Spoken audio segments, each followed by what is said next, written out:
Oh, come here, pretty bird. Come on.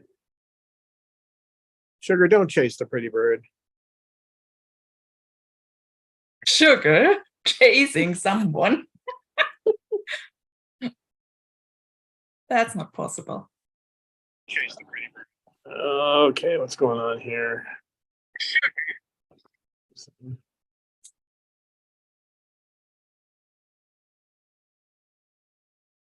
There we go.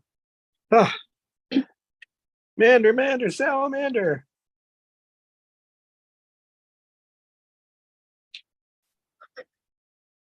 Hi, this is Cockatudes. Cockatoos with attitude. And here's one with an attitude, aren't you? Presented by the Chloe Sanctuary for Parrots and Cockatoos.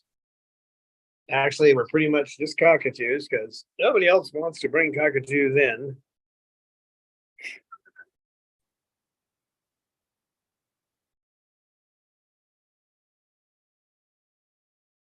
Right, KK? KK, you need to stop looking at him. He gets nervous when you stare at him. KK. The Mander gets nervous. Yeah, he's a nervous bird. He's a nervous bird. Poor Mander. He's a good boy, though, aren't you? No, it's a good boy. You want to eat me? Yeah, if you want to. You want to go up there? You can. Wants to go far away from KK. Well, I just managed to miss being bombed. You get paper towel from the roll down here.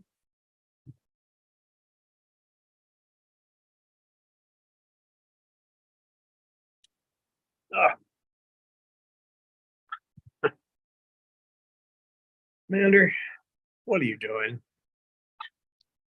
KK? KK, what you doing? What you do? Yes, that's Mander. Oh, come here, Mander. Come on. She's gonna bother you now. Figures. Leave him alone. Hey. Calm down. Calm down. Sit. No. Sit over here. It's all right. Sit over here. All right, you can sit on my hand if you want. You can't go up there. Sugar, be nice. No, Yes. that's your best. Don't choice. chase the Mander. That's not cool. Be a nice auntie. KK. Come here, KK. Come on over here. Come on, KK. Come on. Come sit over here. There you go. Hey, no. Pippa. Oh no. Right. Come here. Over here. Oh, that's not gonna happen. No, Everybody stop being mean to Mander. No. Yeah. No. Come He here. just decided it's worth hanging out with you guys, and now you make all that fuss. Yeah, you're not going up the door. No. Oh dear. I have an escapee. Yeah, the usual. Come here. No, you don't. No, you don't. Come here.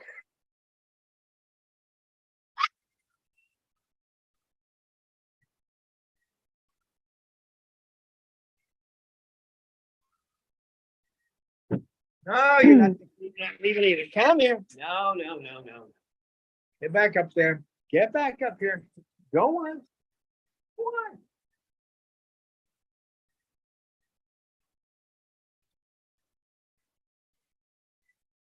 So has Pippa been removed? All right. Well, she's now the Triton trouble. Yeah, she's the substitute Bob. Bob cannot help. Hi, KK. Hi, KK. Yes, KK is a good boy.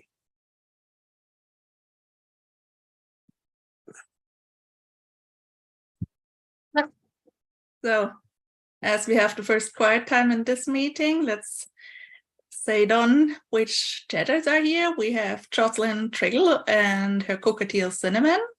Then Falcon Susie here and says hello to all chatters, hooligans, and to Don. Then Eliza Wins has joined us, as well as GTH042, who sees a Mander bird. And then we have Aaron McGraw, who also greets all the extended vlog family. So great to see you all, guys. Great to have you here. Hi, everybody. We do have Mander out. He's decided to sit in that cage. All the Mander, you have such mean aunties. Yeah, Sugar won't let him sit on the perch. Sure, that's rude. And he's also a pink bird. Mander, it's okay. We love you, Mander. All the viewers are so happy to see you, Mander. It's just preening you. Don't freak out.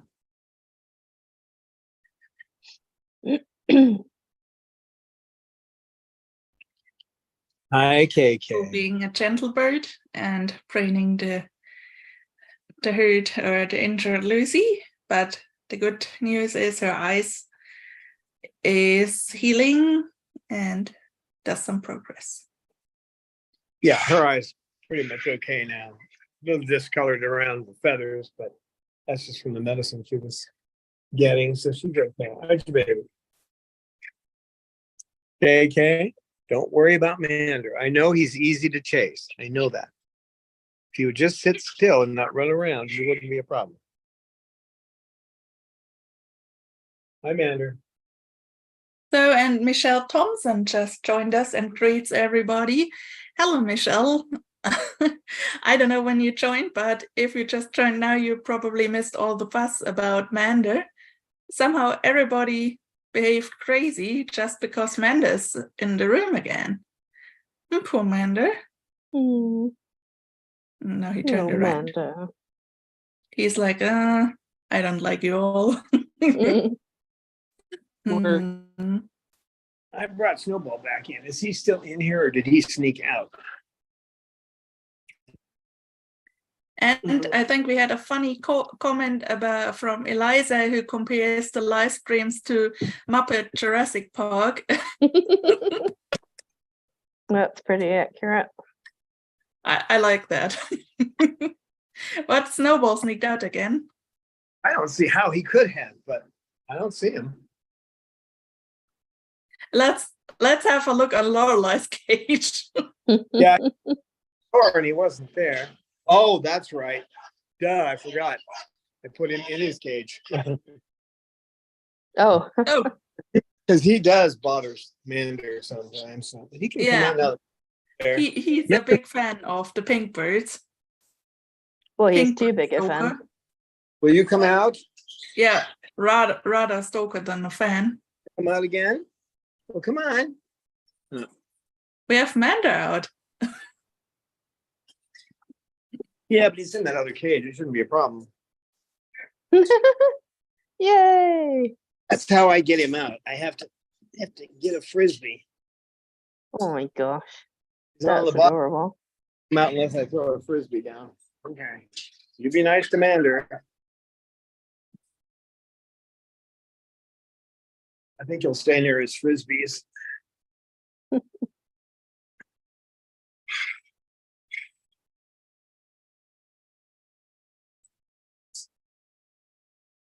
We'll get another frisbee for you here.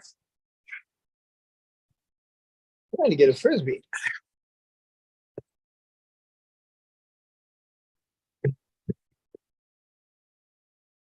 Oh, that's nice. German Jamie is here and has donated $5. So thank you, Jamie. That's lovely. Oh, thank you so much. Thank you, Jamie, and thanks for joining. We're happy to see you. And thanks for the donation. Very much needed. As we pointed out in one of the last lives, KK is now the chewing champion and chews $50 per month. Snowball. Happily sprays a snowball. Room for toys just for him, don't we? Don't we? Don't we? Yeah, I had to buy a water holding tank because our well tank is sinking. They didn't install it correctly. So especially after this rain, I've got a 65-gallon tank so that if something happens, I can still wash the dishes. It's not like being on city water. When something goes out, you got to fix it yourself. So if we have a few days where we don't have water, I'll have a holding tank out there where I can actually just use it to fill up a big pot and boil water so I can wash dishes. What are you doing? And these guys will have to suffer for a few days with just dry food, and they'll get their birdie biscuit though, right? Birdie bread. At some point we'll have to do it though, because it's going to be an ongoing problem.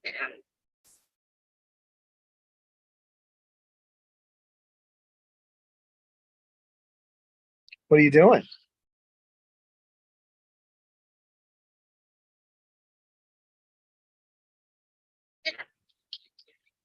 What you doing there?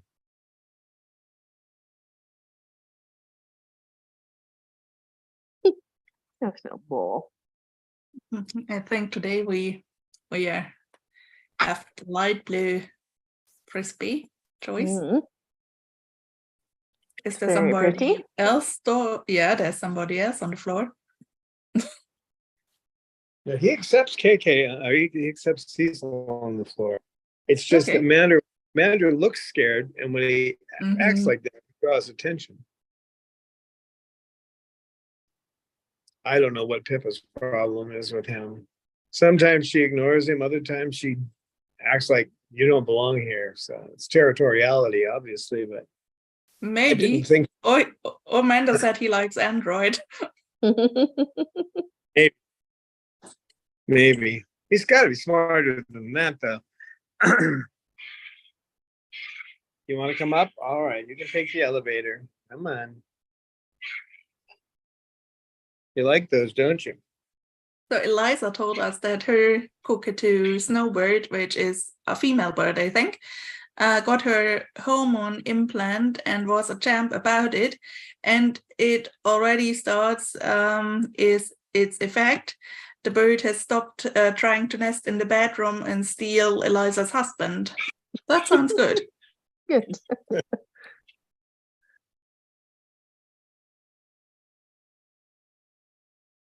Oh, and that's an interesting question from GTH. Doesn't Pippa go after humans who act scared as well?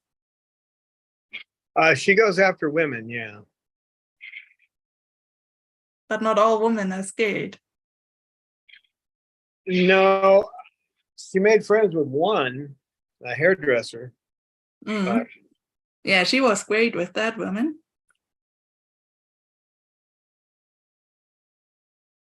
But in general, if you're a woman, you don't want to put your fingers in her cage, that's for sure. Men, it can go either way, but with women, it's usually disaster time.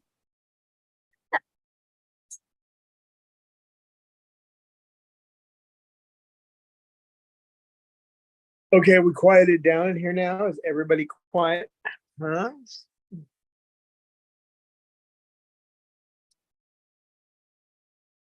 Pippa will have to come out with Lorelei today.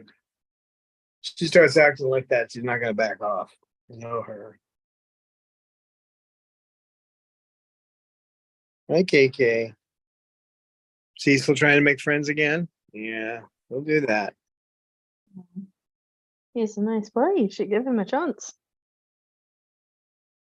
They can sit pretty close. I mean, this is a big change for him to get within a foot of another bird. Now Cecil sidles up. This is what he does.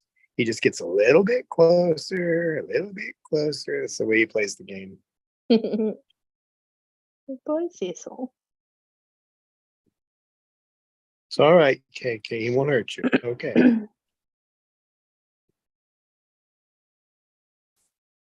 It's all right, KK. It's all right. He's a good bird. He won't hurt you. It's all right. He just wants to bring you. I have to have my fingers under Cecil's head so I can yank him out of there if something happens. But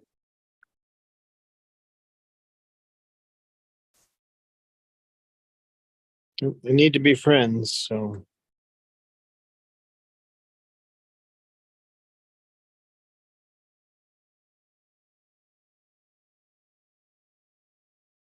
Not recommended for the light of heart.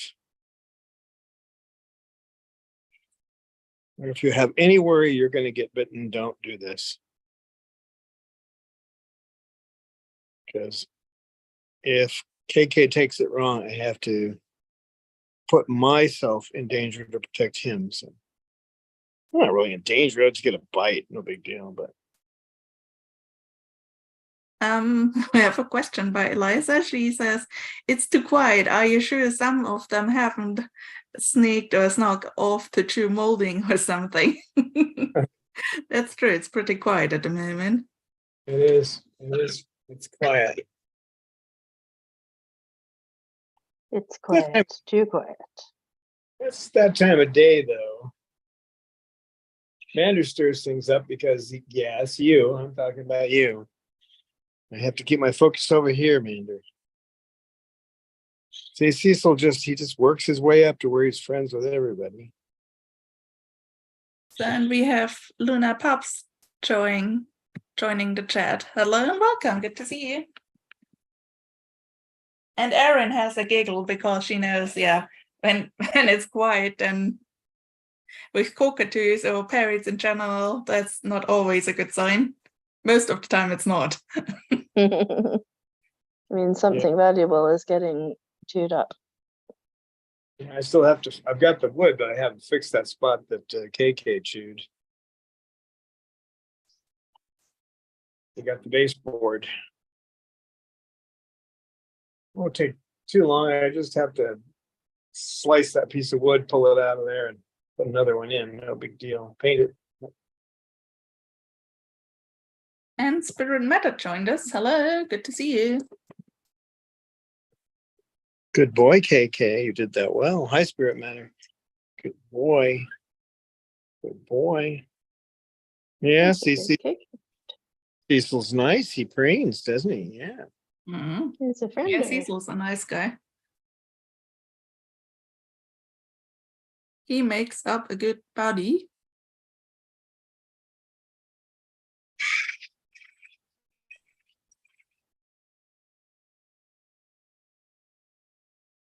It's all right. KK, it's all right.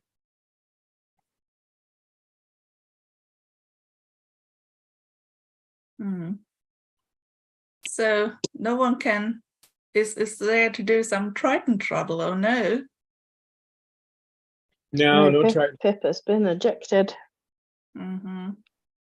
Yeah, she'll have to come in second shift, and Bob already had his time out. I had to step out. It was just him in here. I had to step out just to go move that 65-gallon water tank that showed up today. And I come back and he's sitting in my chair, and you can't put him somewhere else. So it's Cecil training KK right now. That's why the camera's, I'm focused there and the camera's focused there. Yeah, I can't. They're just becoming friends now. So that's interesting. I wonder when KK has been trained before by a bird, so might be. One last time here, a few days ago by Cecil, but not this intense. Cecil just did just a tiny bit on his head. Now he's just letting it train. So. What good boys.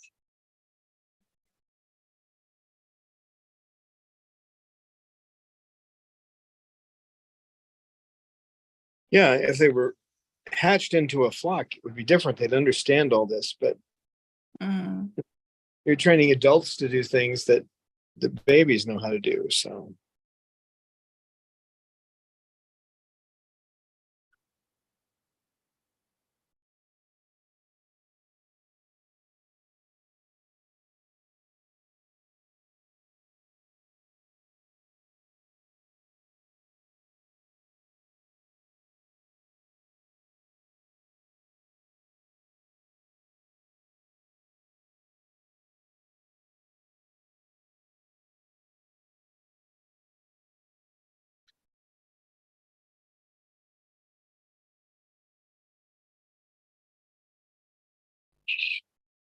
It's a good boy. Good boy. Good KK. KK, good boy. KK, good boy. See, Cecil's just preening you.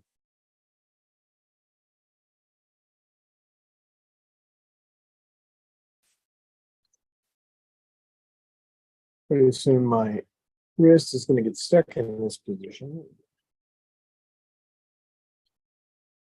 He's taking it well. He's got his eyes closed. Oh, Good sign. No feathers on the back of the neck up. I think he enjoys that. Yeah. Well, that part, the enjoyment of being preened is innate, but learning to preen is not. It's a learned behavior. So preening, enjoying being preened is innate. Doing it is learned. So Have to figure out to do it back, and then they'll get more. When they get more preens. That's what Sugar has failed to figure out, unfortunately. But she's almost there.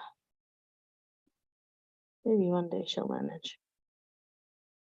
I know that Lucy's trying to learn that. She tries. Her beak really needs to be shaped differently, and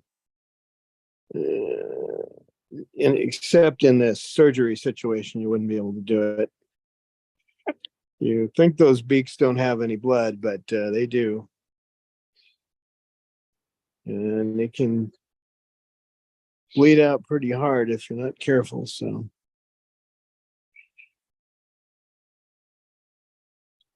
Yeah, that's a good boy. That's a good boy.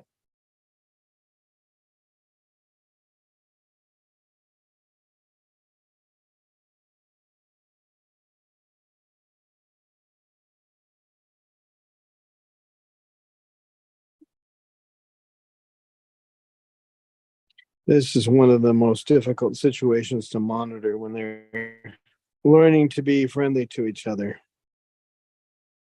One wrong signal can send them off. So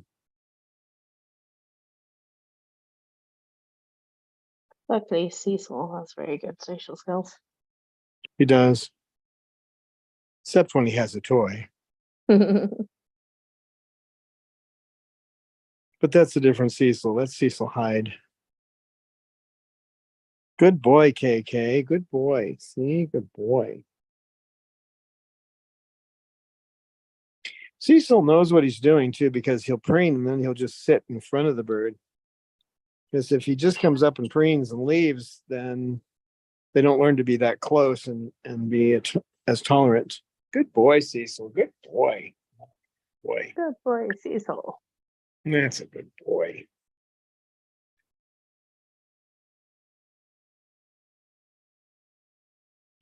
Keep in mind, whenever you're rewarding a bird for doing something, you're rewarding them for what they're doing right then. So he's not being rewarded for what he did to KK, because it's not happening right now. But that's why I said it to him while he was actually doing something to KK, actually preening.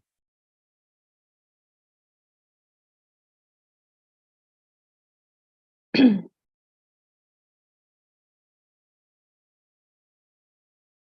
hard to put that into human terms so people can understand it. So you walk into a room and your daughter has finished her homework, it's all done, and you come in and you don't mention the homework and you just say, good girl, and walk out of the room. She's staring at the TV. You're rewarding your daughter for watching TV. Unless you get their attention and tell them. And these guys, you can't tell them. So you have to reward them at the moment.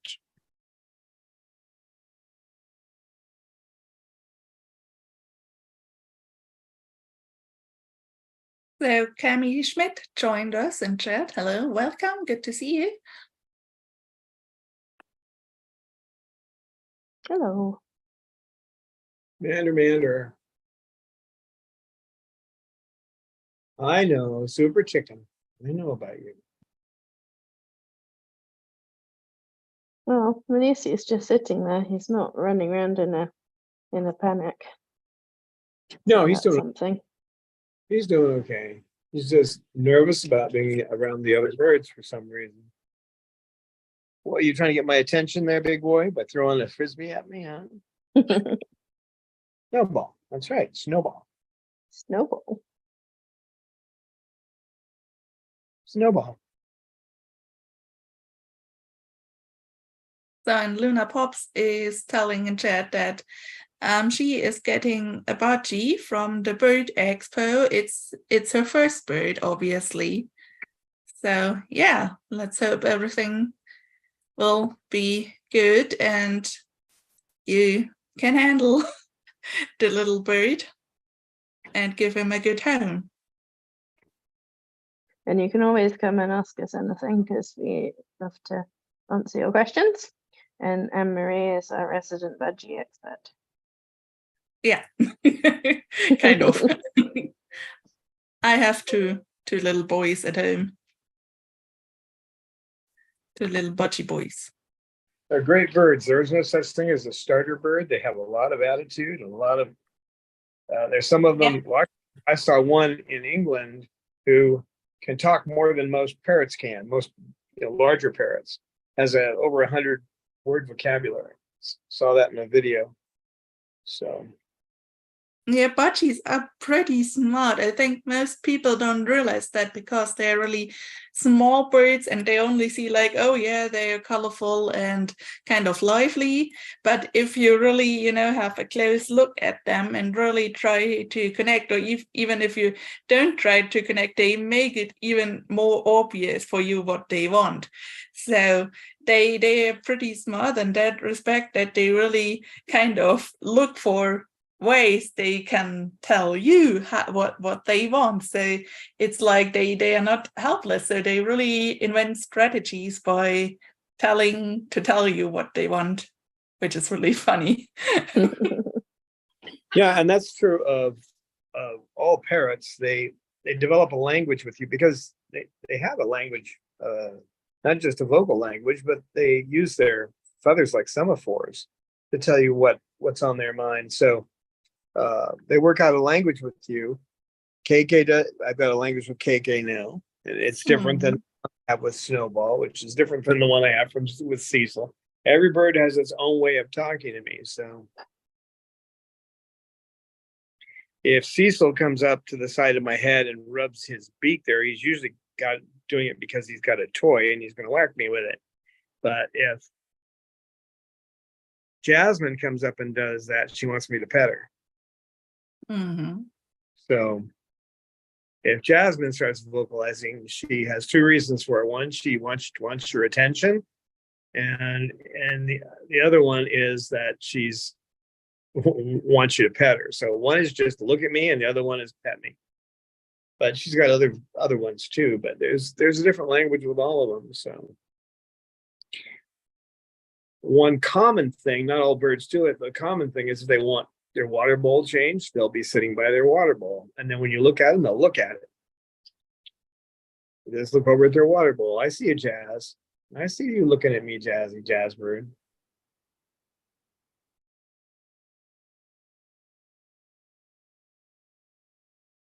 And Lucy, when she says pretty bird, she's really saying, I want. And then you look at her body, what her body is doing, and if she's saying pretty bird while I'm making popcorn, most likely she's saying she wants the popcorn. Mm-hmm. If she's sitting next to me and says, pretty bird, she wants to come over. Oh, Lucy. Yeah, and the thing with budgies is one advantage over bigger parrots, it's more easier to come to what they really need, which is another budgie. So having them at least as a pair, for example, we have two males. So some people are saying, oh, you only can have males, or you only can have, male and female, but never two females. That's, I think, all bogus. So the most important is that they have another budgie. And yeah, if you don't want to, or if you want to prevent them nesting or so, then usually from the same sex is better.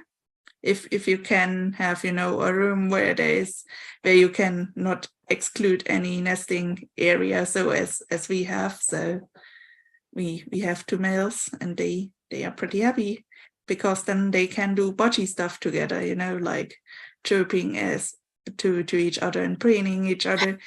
So this is definitely more easy than when you have a cockatoo. So therefore I actually recommend them to have them at least as to have them as a pair, or if one can make it happen even more, because they kind of really need a friend.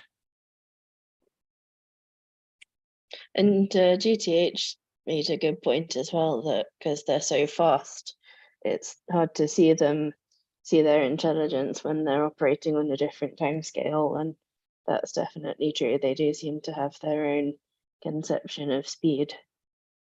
That's true. I always think they must think I am terrible, or humans are in general terrible slow, because they kind of like, I'm doing this and then I'm doing that. And so when one sees that they definitely live on another time scale than we do. So yeah. Therefore, you really need to be alert, also when one trains them, because it's not like when you say good or something, or so it can come seconds later. So you really need like to be super alert when you train budgies. So.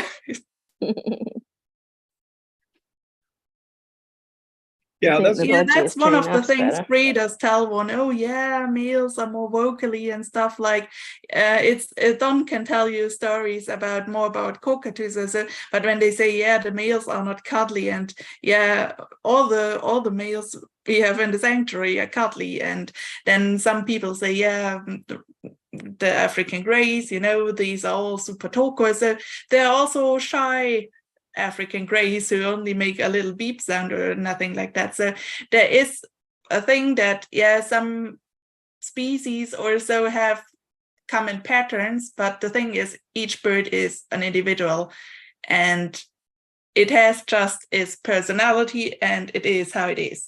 So that's always you don't get some kind of prototype and the bird will be exactly like that. So you can have quiet budgies or so.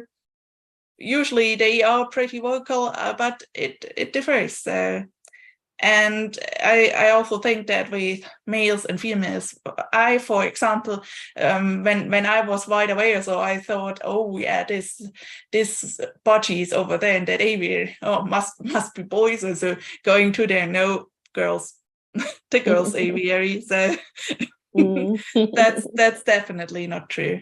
Also, that they fight each other, stuff like that. That's not, no. That's like, I think there's so many prejudices which aren't true at all, which were kind of, I don't know, invented by people who have absolutely no idea about birds at all. Yeah. Jocelyn is waiting for Cinnamon to whistle. You could wait your whole life. You never know. They decide what they're going to do as far as that on their own. So you can whistle at them, whistle a tune, try the same tune, and maybe they'll pick it up. You never know. It depends on the bird whether they want to do that or not.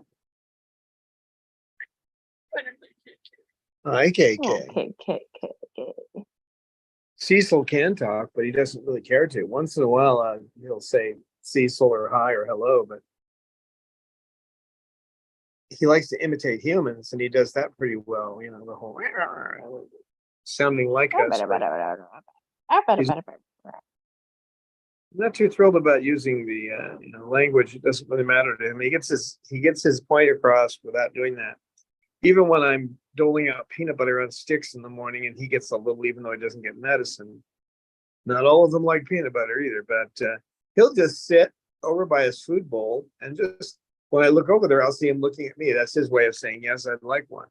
He doesn't make a bunch of noise. He doesn't do anything. He just sits there. So I have to look and see if he's giving me the signal I want to eat peanut butter this morning.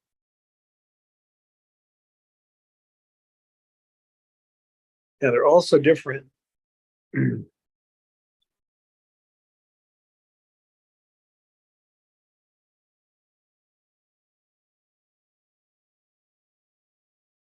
And it does, I mean, other than when he's like when I started out and I had to move birds out of here and all that. He went out and came back in, but it looks easy what I'm doing, but I don't see many people doing it, so I guess it isn't so easy. Well, there are some, professionals out there we have seen it in German zoos, which actually now try to use this technique ABA for wild animals to Snowball. Sorry? Oh, Snowball. He's Snowball? advancing on Mander. He's Snowball, no. Snowball. You realized all pink birds are in. Oh my gosh. We need a pink frisbee. Yeah, just have to throw the frisbee to distract him. I swear if there was a frisbee on the merch shop, I already designed it, but they don't have frisbees for now. Yeah, that's too bad, isn't it? But as I kind of, advertise in a little bit, we have funny other stuff like peachy necklaces and of course, everything one has in merch like mugs and t-shirts, lovely things for different purposes. So you might have a look. Yeah, there's lots of stuff up there and it's all fabulous. It is. You'll look very snazzy in your Chloe Sanctuary merch. So buy lots. Yeah, with every item you help the sanctuary because there goes always a little profit to us. So oh, that's a good point. GTH says that stickers can be applied to a frisbee. that's true. I must design a frisbee sticker we can basically put on a frisbee. Yeah, nice frisbee decal. This is something in ABA called DRA, differential, big name, differential reinforcement of another behavior. He's focusing on one thing that gets his attention, which is Mander. So the other thing that really gets his attention is frisbees. Yay! So if I can break his attention from one and go to the other, I can keep him from trying to go over and investigate. Mander.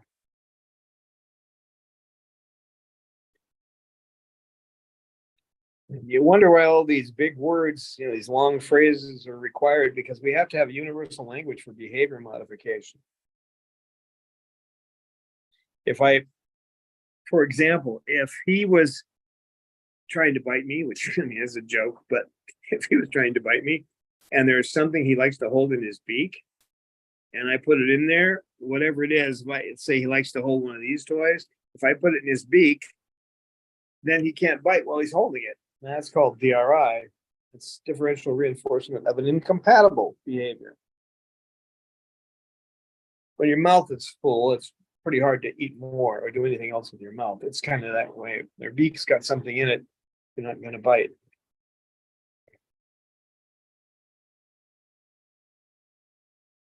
So all the time I'm using these different methods and techniques that are part of the behavioral tool set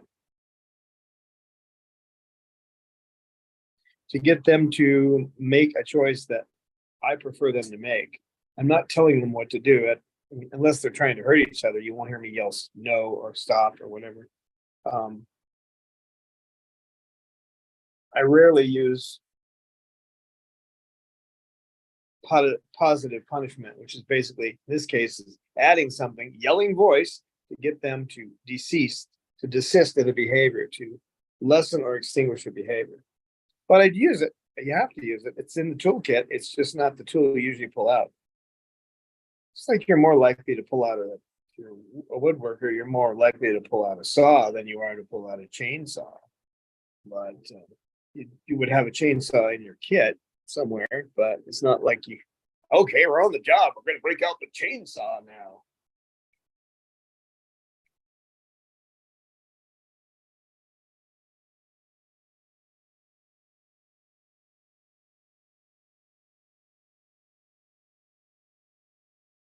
And there's methods to build behavior, and there's methods to modify behavior. And all of that is to get the bird to make those choices itself. It doesn't, I mean, you can force somebody to do what you want in a job or office situation. You're going to write these reports exactly the way I say, but you've lost your creativity, and they're just going to look at you from then on. Okay, what do they want? Instead of coming up with things on their own. And that's with these guys. You want them to come up with good behaviors on their own. Right now with Mander, the most important thing is to get him in here, as I'm trying to every day. Just if he'll get, he usually goes to that cage now, but get him to sit on the chair or on me without panicking. You know, he does, I can't know for sure, but because he has a twisted pelvis, he's on painkillers. He's got a little bit of Haldol in his system to keep him from doing repetitive behaviors, what we call stereotypic behavior. Right, Mander? Looking right at me. What are you looking at me for? What have I done? So Honey Baldrige just joined us and says, I know from my two, they have a mind of their own and you can't change their minds for nothing. Well, you can help them. You can help them make choices. That's the point of learning behavior modification. You can help them make choices. You're not going to, if you try to force them to change their behavior, that's not going to work terribly well. You might get away with it, but then they won't want to listen to you because, you know, that's like the pushy guy on the playground, right? He's always shoving people around. You don't want to be near him and you don't want to listen to him. So you have to learn to work with, like what I did with Snowball there. He was going right over towards Mander, and I just brought out a frisbee that he likes to play with, got his attention on the frisbee, and he stopped having that behavior. Now he's just sitting relaxing, but just hanging out. And behaviors like chewing, these carpets down here serve two purposes. They're there to catch poop, and they're in the poop drop zones. That was a question we recently had asked on, it was an email from our website. Somebody asked, well, how do you stop them? How do you, you're in there and you got poop. How do you clean up all this poop? And for one thing, they tend to poop in the same spots. So, you know right where to go to get it. And then if you miss one, the next day it's going to be dry and you can just peel it right off and then use a little bit of cleaner to clean the carpet. The other thing is that the carpet's good to chew on too. So, which is what Cecil's doing now. He's playing with 3 toys. Got 3 toys there. Mostly playing with 2 of them. And then he's chewing on the carpet too. So.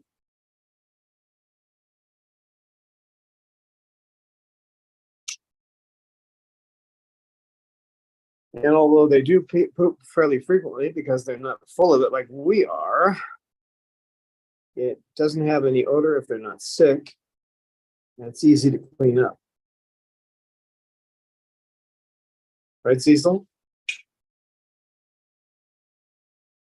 Snowball.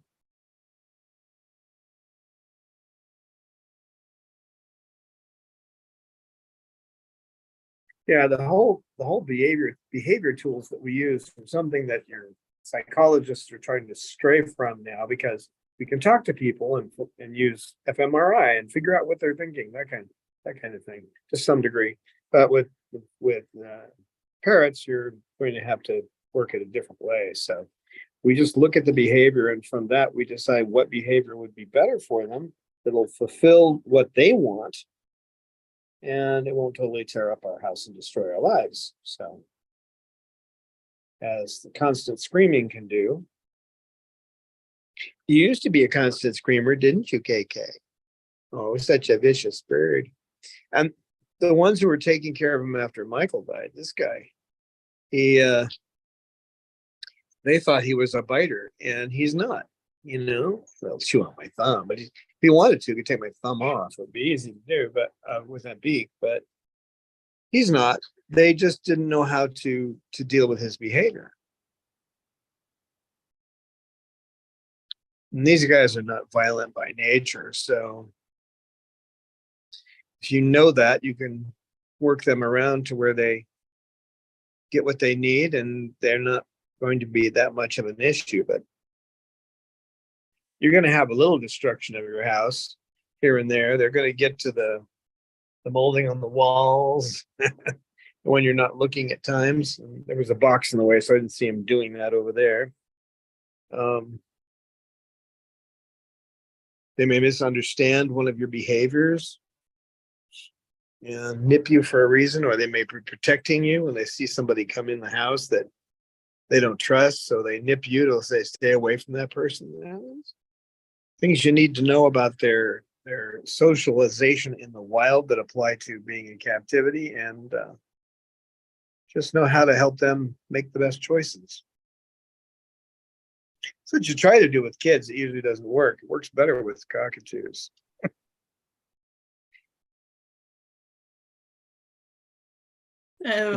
Green Dragon joined us and says, hi, Keiki, you lovely little bird.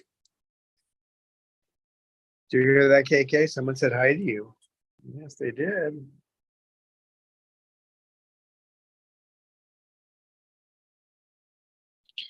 And there are rules. You're right. She comments to what you said, Don. It's like diverting their behavior from one thing to another. That's true. That's one of the things we do. That's why it's called differential reinforcement. You're reinforcing one thing over another. But there's other things too. Like when you're training a bird, you're training it to make positive behaviors. Step up, open its wings so you can examine their wings, flip down so you can examine their cloaca, open their beak so you can see inside and see if everything's okay in their throat. These are all veterinary behaviors. But in the process, they get to trust you. It builds trust. It gives them a feeling of completion, like they've done something that's approved, and they like that approval too. It's better to find things that you can approve, behaviors that they're doing right from the first, and reinforce those. That's your best bet.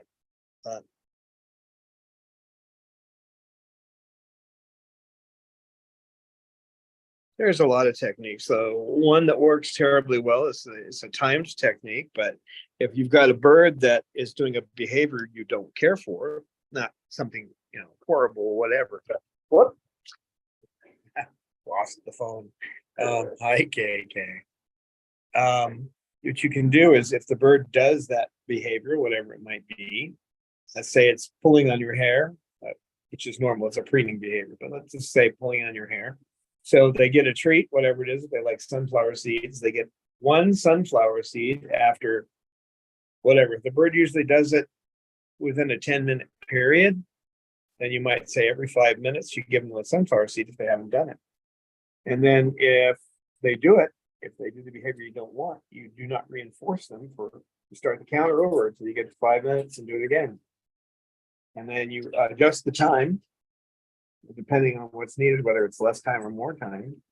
Don't do that the same day, but you either adjust it up or down, and you can train a bird not to do something like leap. One of the things I'm working with Bob is leaping off of the chair to attack another bird. I will eventually be using that methodology with him when he's got one other bird in here. Cecil, he's not going to hurt Cecil, but he still occasionally gets rough. Cecil is pretty cool about Bob, so he's probably best choice to I think Sugar is also kind of, Bob never kind of reacted to Sugar. Yeah, I need a bird that moves around a little bit though. She moves around. In here, she mostly comes over to get big pets and plays with the toy. hanging Well, over she there. can move around. Oh, She moved today when she wanted Mander to get off her perch, or she moved towards her toy, or she moves towards big pets, and sometimes she runs out of the room, obviously. At least Don told me that. Okay, this is a little advanced we saw here. Before, Cecil had to sneak his way over slowly, get close and preen. This time he just walked up my arm, came over and started preening him. Probably saw that KK was busy with my fingers, playing with my fingers, so it was a good time to come over. Probably because I'll never know. But he just walked right up and started preening him. See? Yeah, that's pretty cute. Oh, Snowball. Oh, is he back to Mander? He's over there, so I'm messing with one of his frisbees to get his attention. Mm. Slipping a frisbee with my foot, get him away from him. Good boy, Snowball. Good boy. Good boy. Good boy. Mm. I'm saying good boy to him and rewarding him for looking at the frisbee. That's what I'm doing. Looking at the frisbee rather than looking at Mander.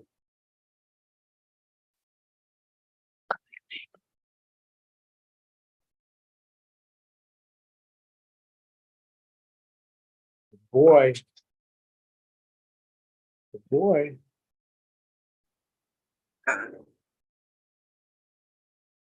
And I'm rewarding him with playing with the frisbee. And excuse me, I'm using a vocal bridge, which is good boy. At the moment he's looking at the frisbee. Good boy. Good boy. And now Bob is screaming. Yeah, Oh, Bob. poor little guy. He'll get better. It's just I went back through our videos, and from the first video on, he's sitting right by my side, and so I let him get territorial. So it's my fault, but I'll break him of it.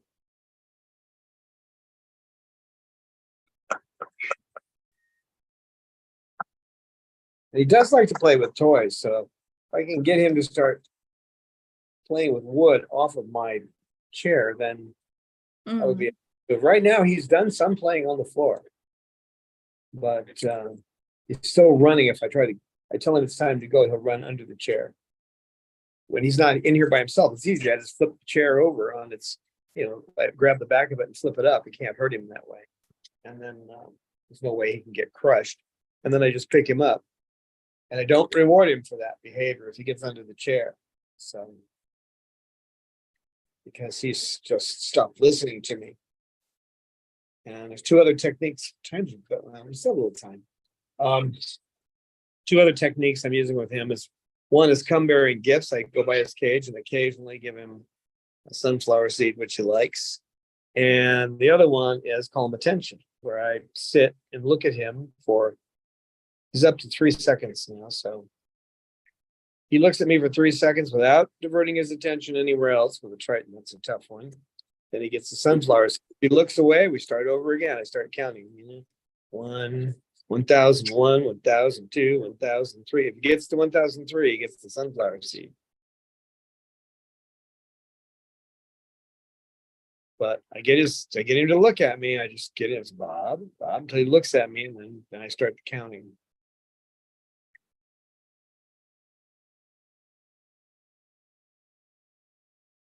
And it may seem like these techniques are not that much, but they really are there's a whole bunch of these techniques which are all tied into the basic ideas of applied behavior analysis that can help a bird make better choices.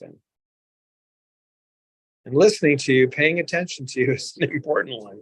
We're not going to pay attention to you, and two birds are going to fight, and I yell stop or no, it's going to mean nothing to either one of the two birds. But if they both know to stop when I say stop, And I get them separated, and once they're calm, I say, "Good bird." Then they're being rewarded for being calm instead of being territorially aggressive.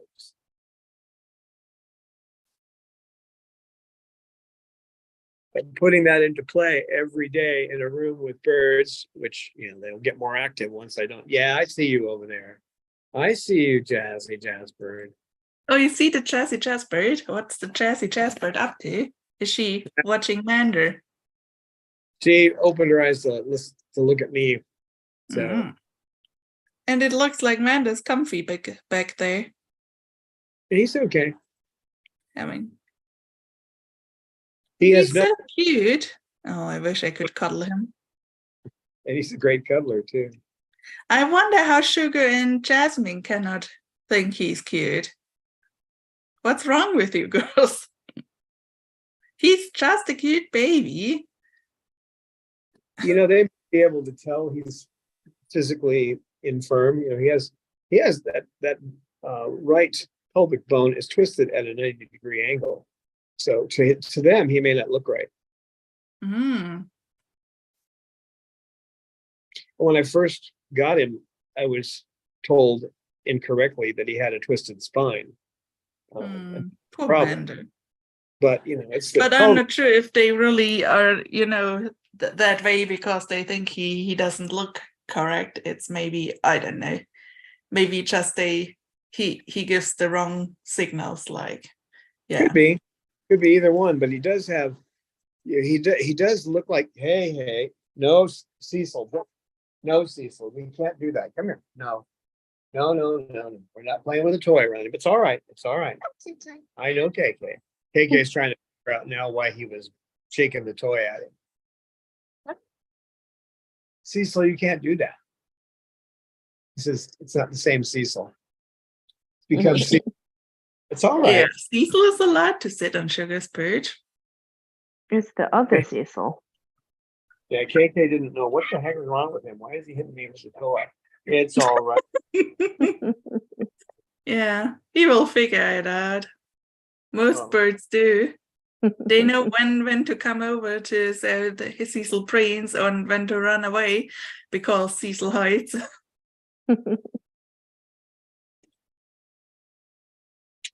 Cecil chuckles better. And the training method goes back to a term. It's called operant conditioning. But what they mean by operant is like an operator, the person who's running everything. Okay, or in this case, the bird that's running their life. So you're conditioning that operant, the one operating their lives, to make the right choices. So, as opposed to the old way, is that you hear people say, "Well, I give the dog the command." Well, yeah. Well, why don't you go back to the 40s, because that's where your behavior modification skills go, because that's not what you do. You cue a behavior. You put something in their environment that cues them, like on a stage, right? This is the right behavior for now.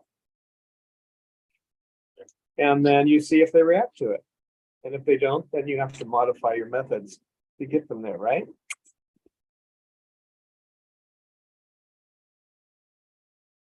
Right? And I wish I had taken some videos of him when I first got KK, because most people would have yanked their hand back watching the way he would react. I'd reach in, the part of your toy falling down here, Cecil. We have an interesting suggestion from GTH. He thinks about a sugar bypass highway because some recent conflicts occur at choke points on the walking routes. Do you think a few crossroads for now?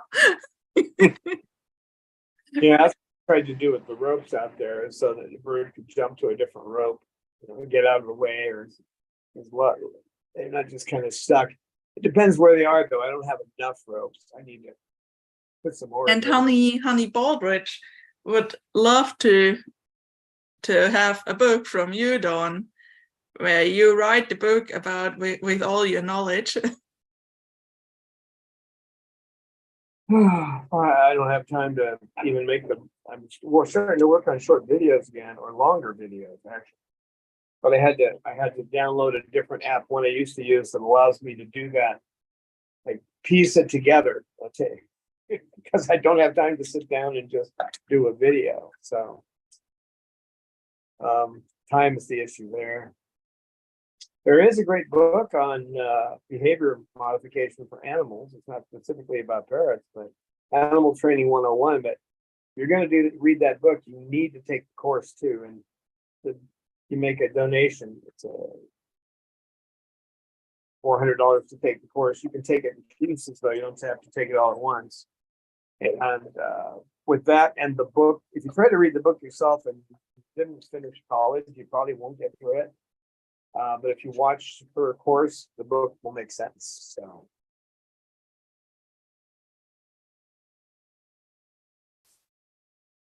And she's been practicing animal behavior modification since she was 8 years old. So she knows what she's talking about.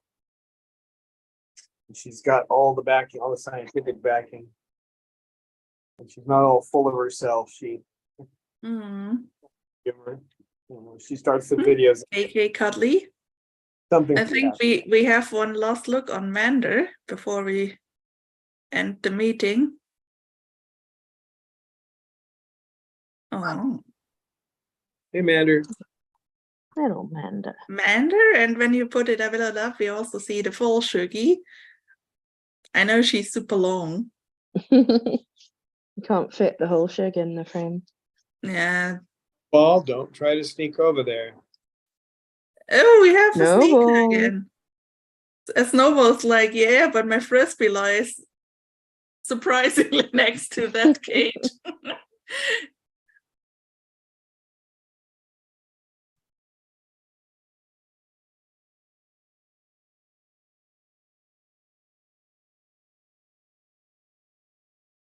All right. Oh, what a good flock.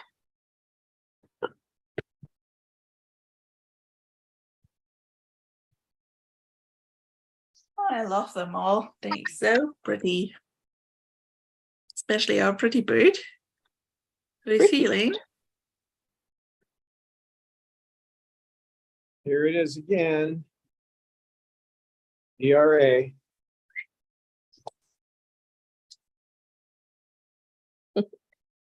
He's going to try to move the frisbees closer and closer to Mander. Good boy. Yeah. Good boy. He's a smart bird. Oh, they're all smart. That's the thing. They are basically busy all the time to outsmart you, and I would say 80% of the time they succeed. Yeah, outsmart me all the time. Well, thanks for being here, guys. One message, one little bit.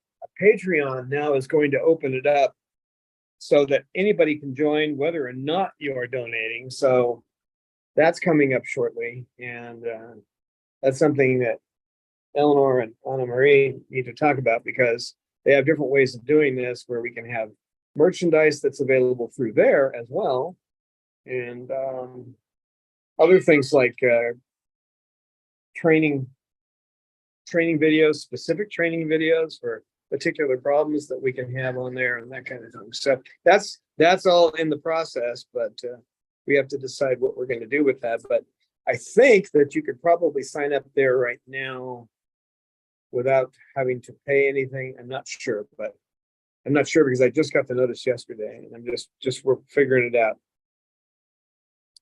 But that'll be another place where we can get together besides having to do YouTube as well. Hey, now you're scaring him. Snowball, come on. I gotta reach over here, kid.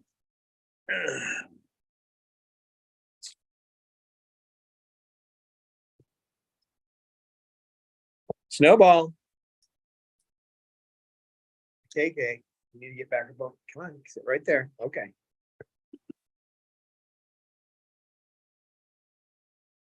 Little more DRA. One more time, and then we'll say goodbye until next time. Next Monday. What are you doing? No ball. No ball.